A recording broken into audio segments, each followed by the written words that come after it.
pessoal, meu nome é Antonella e hoje é meu primeiro vídeo no canal. O meu canal é Tontonlândia.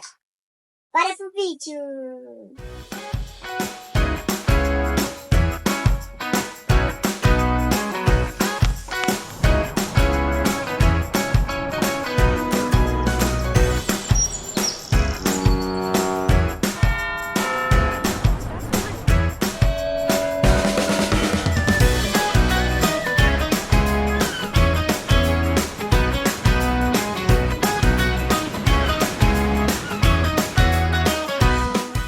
A gente vai fazer slime! A gente vai usar cola, corante, colher e isso, que não sei o nome. Caponado e água coritável. A gente vai ser um ativador. Então, pode abrir a cola pra mim, por favor? É muito grande. A toda.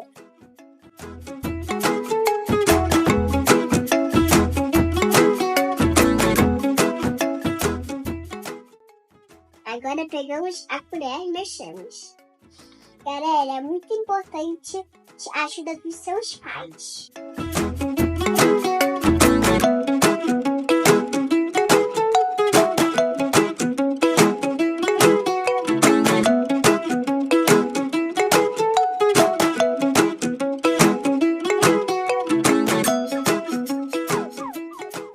A produção colocou água polinada e carbonado de sódio. A gente vai colocar um pouquinho papai e a mamãe mexer bem forte.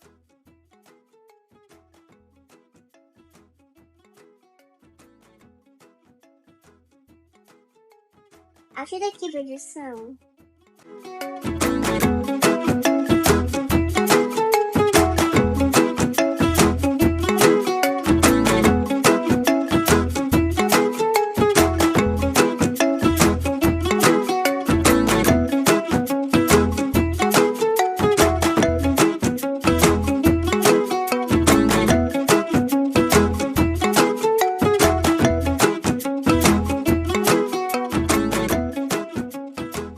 Pessoal, a gente pega ela e olha a textura como ficou.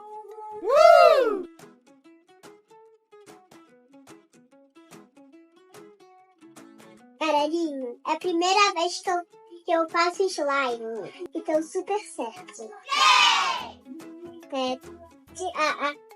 A ajuda da produção, que é os papais.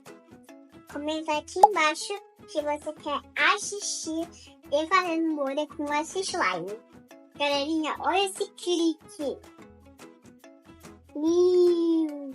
Fazer bolha agora. Comenta aqui embaixo se você vê o próximo vídeo. Deixa o like e se inscreva no canal.